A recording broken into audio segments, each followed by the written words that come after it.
Banangin Balondi ba tujomba to fondation Katakopiera FKP en cycle tu tole le bon smioyi bulobo bujima mi abini bikala mongachi mo kutulonda tole leje bose kato na to hangela mushindukai wakala kuditacha bokuno leje mijumu iliyenze kama tono mo groupement wa benechimu mo secrétaire non kwa kakangai tudi mo territoire wa Miabi Kasai oriental na kufuja lelo tudi biya.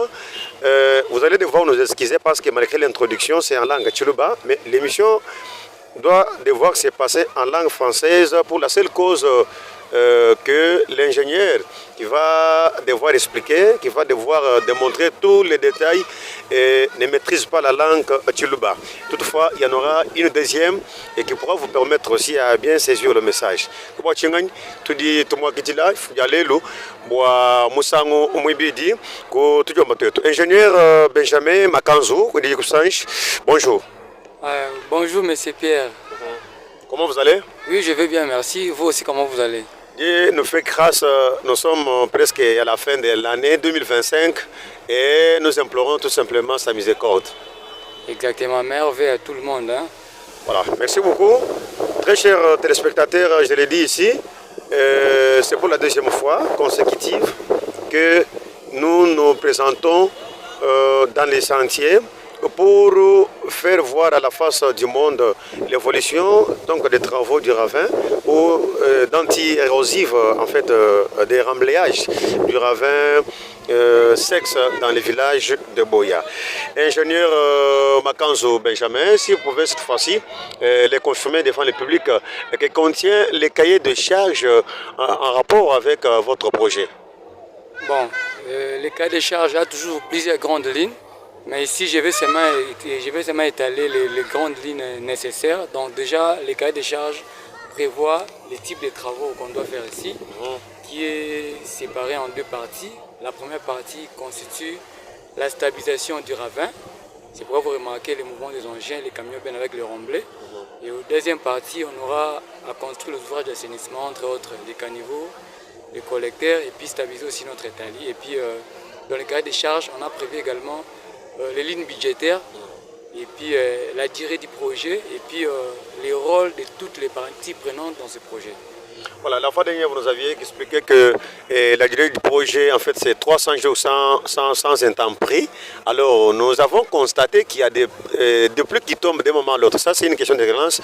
Comment parvenez-vous à stopper les eaux de ruissellement en cette période de pluie? Aussi longtemps qu'il n'y a pas de caniveau, vous l'avez d'ailleurs souligné ici.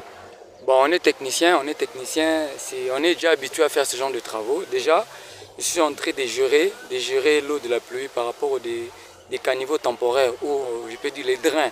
Et à travers ces drains-là, je suis en train de gérer des pentes. Parce que plus on a la pente importante, plus on a des ravinements. D'où j'essaie un peu de créer des caniveaux temporaires ou de drains, et tout en gérant aussi la pente à l'intérieur de ces drains-là. Nous avons pu constater que vous avez un nombre insuffisant d'engins par rapport aussi à la durée du projet. Est-ce que pensez-vous être à la hauteur? Pensez avoir fini donc, ces travaux avec les engins que vous avez?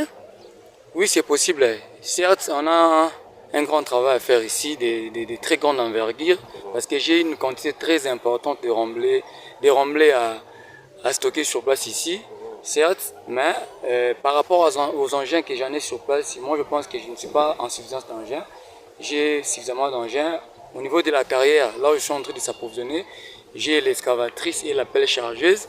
Sur place également au chantier, j'ai la pelle chargeuse qui est en train de m'aider aussi pour faire le nivellement des remblais. Bref, côté engin, je n'ai pas de difficultés. D'ailleurs, pour maximiser toujours, pour aussi un peu de gagner en temps, je pense que je suis en train d'attendre un convoi qui est en route, toujours pour pallier aussi et puis gagner aussi en temps. Voilà. Et vous avez combien en fait de travailleurs au total qui vous aident à parvenir donc achever les travaux tels que prévus par le projet? Bon, présentement, j'ai plus ou moins 50 travailleurs sur place ici qui sont répartis. J'ai des chauffeurs, j'ai des mécaniciens, j'ai aussi quelques personnel de bois que je dis recruté pour assurer la sécurité des chantiers. J'ai des maçons, des TT, donc si je dois compter tout le monde, ils sont au nombre de plus ou moins 50 travailleurs. Voilà. Comment pourriez-vous répondre à ceux-là qui se posent des questions que il y a certains chauffeurs qui sont en train de quitter les chantiers? Jusque-là, ça semble être une fausse ou deux fois vraie rumeur, mais c'est à vous de nous le dire. Est-ce s'il arrivait que ces chauffeurs-là quittent les chantiers, est-ce pour n'avoir pas être pris en charge ou c'est par rapport au corvée, je dirais comme ça. Ils ont pu constater que ce n'est pas du travail en soi, mais c'est une corvée. Bon, je pense qu'on est ensemble avec vous sur Place Aboya. La manière dont vous voyez l'évolution du travail et l'organisation que j'ai pu transmettre à mon équipe, tout le monde travaille bien. Quand on gère un projet, il y a toujours des méandres, il y a toujours des gens qui ne respectent pas les lignes de conduite. Donc, j'ai en suffisance toutes les personnes nécessaires et il n'y a pas de problème de paiement, il n'y a pas de problème des engins, donc nous évoluons très bien vraiment. Voilà, depuis un moment, on a constaté que c'est depuis le mois d'avril, à moi si je me trompe, mais c'est au début du mois d'avril que la société a relancé pour la deuxième fois ses travaux. Vous estimez être à combien de pourcentage déjà de l'exécution? Ouais, depuis qu'on a commencé, je pense que si on doit évaluer, nous sommes déjà plus ou moins 2 mois de travaux. Mais si on doit estimer l'exécution de travaux en termes de pourcentage, je pense que ça varie entre 20 et 25%.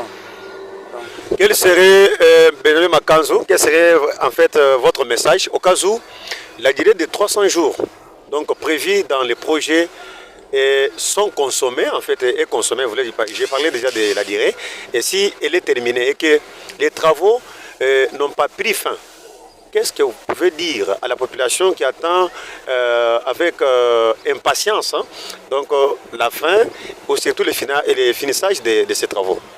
Bon, merci pour cette question. Moi, je pense que par rapport à ce que la communauté est en train de voir sur le terrain, il y a quand même une avancée énorme. S'il arriverait qu'on atteint le 300 jours, sans avoir terminé le projet, la première des choses, je serais content. Pourquoi? Parce que comme je l'ai dit au début, les projets divisés en 2 parties. La première partie, c'est la partie la plus importante, c'est stabiliser d'abord l'érosion avec une quantité très importante de remblais. J'ai plus ou moins 300 000 mètres cubes de remblais à déplacer, ce qui n'est pas chose facile. Mais on n'est pas encore arrivé là. S'il arriverait qu'on atteigne les 300 jours et que les projets ne terminent pas, on serait content parce qu'on a déjà fait la grande partie du projet et puis un peu d'accompagnement, on va achever jusqu'à la fin. En dehors des ouvrages localement ici que vous êtes en train d'exécuter, nous avons le marché moderne de Chimbombo, et y compris les ravins d'où nous sommes. Est-ce que pensez-vous avoir encore un autre projet à réaliser sur le terrain? Ouais, c'est très probable parce que déjà, nous maîtrisons le milieu. C'est aussi très important quand on fait ce genre de travaux. On maîtrise le milieu, comment les choses se passent ici. Si on termine à exécuter l'érosion, on espère encore avoir d'autres projets. Et dès qu'on va terminer encore le marché, on espère vraiment que le gouvernement, bien la communauté, va aussi nous soutenir pour accompagner toujours les territoires des Mia depuis le village de Boya. Chaque travail ne manque pas de difficultés. Est-ce que vous en rencontrez aussi? Effectivement, quand on fait, comme je l'ai chanté les souligner, c'est vraiment un travail de grande envergure. Les difficultés ne manquent jamais. Et si je dois quand même énumérer les difficultés que nous rencontrons présentement, en premier lieu, je dirais les conditions climatiques. Donc déjà, s'il y a la pluie, ça me prend, étant le chef de chantier, 48 heures avant de faire sortir mes engins ou mes camions. Parce que quand il y a la pluie, il faut attendre. L'état de la route, ça doit sécher. Donc déjà, la première préoccupation par rapport aux comme difficultés, je pourrais dire, d'abord les conditions climatiques, là c'est de 1. De 2, il y a quelques jours passés aussi, j'ai remarqué qu'il y a certains inciviques qui ont volé les chevrons et les bambous que j'ai dit placés pour la palissade, pour la sécurité des chantiers. Ça fait partie aussi des difficultés. Et puis la troisième, je dirais, aussi la main-d'œuvre. Tu vois, je suis en train de travailler. Et c'est là que j'allais, s'il vous plaît, vous m'avez fait révéler quelque chose. J'allais vous poser la question de savoir comment parvenez-vous donc, à prendre la prise en charge de plus ou moins 50 personnes que vous avez pu évoquer ici, qui sont dans les sentiers? Vous les prenez en charge comment? Bon, déjà, il y a un adage qui dit les bonnes règles de la vie, c'est défini en amont. Tu vois, tout le monde qui vient ici comme candidat, on leur présente notre ligne de conduite. Donc tout le monde, tous les 50 personnes là que vous voyez travailler avec nous, ce sont les gens qui ont pris le temps de s'enquérir de notre ligne de conduite. Ils sont partants. Donc bref, tout le monde sont dans de très bonnes conditions, j'allais dire. Voilà, nous rappelons aux auditeurs téléspectateurs, voulais-je dire, que nous sommes dans les sentiers du Ravin, dans le village de Boya. Nous sommes ici dans la province de orientale. Vous l'avez pu constater, c'est Benjamin voulait parler de Makanzou, c'est lui qui fait exécuter ces travaux. Donc c'est lui qui est l'orienteur, nous l'avons dit ici. Nous sommes pratiquement arrivés à la fin de notre émission, à moins que vous ayez quelque chose à ajouter sur ce que nous avons parlé. Avant, vous avez pu évoquer les cas de vol de bambou qui sont aux alentours du ravin pour assurer d'ailleurs la sécurité. Et je ne sais pas là-bas, qu'est-ce que vous demandez aux autorités locales qui nous suivent à l'instant de partout, si elles peuvent donner quelques orientations, des fois dans les leaders communautaires, pour parvenir à vous aider parce que seuls, nous ne pouvons jamais faire. Bon, merci déjà, merci d'être passé, nous motiver, nous rendre visite. C'est que moi je dirais d'abord par rapport à la communauté, par rapport aux autorités, notre souci est d'aider la communauté à travers notre capacité, notre compétence. Par rapport à la communauté, je dirais ceci, ces projets, c'est pour nous tous, beaucoup plus pour la communauté de Boya. Ça va aider d'abord nos familles, nos maisons qui sont en danger, et puis c'est pour tout le monde. Donc tout le monde qui ont l'intention peut-être de voler, ils doivent vraiment éviter ce genre des actes inciviques, parce que ça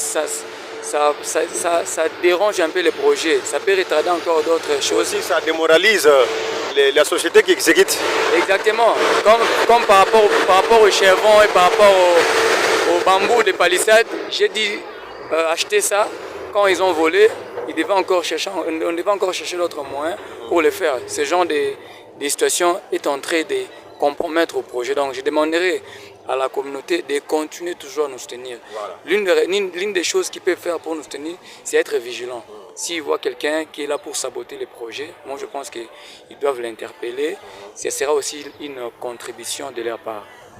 Tole bon somo yimusangu imbiji to afiki kundegelu kwa tujomba twetu kundegelu kwa ndongo mwetu fujalelo wa mafuko jikumi ni jumuhela ngondo wa chisomunina imani inswa ikami mana kuya badamunga chimwa kuje bikola mwabeo babinjila so to inswika mu chisalu elemenji bwani vera wanswa mushinga to yini jango bichi binda bwa kwebeje bwani suli mushingai uvu Benjamin Makanzou kupisa mbietu fondation katakupiera wandamona kunkongo bafujalelo bwa evolution wa mujumu wetu walubuwa lwa sexa mwetu mu village wa Boya nana ngamo bena mukenje muno kweo twela bonso badi batulonda moyi ambassadeur Milemba Jimil twela moyi ku chimenga cha Tinsans nansha honorable Alexis Mpoyi wa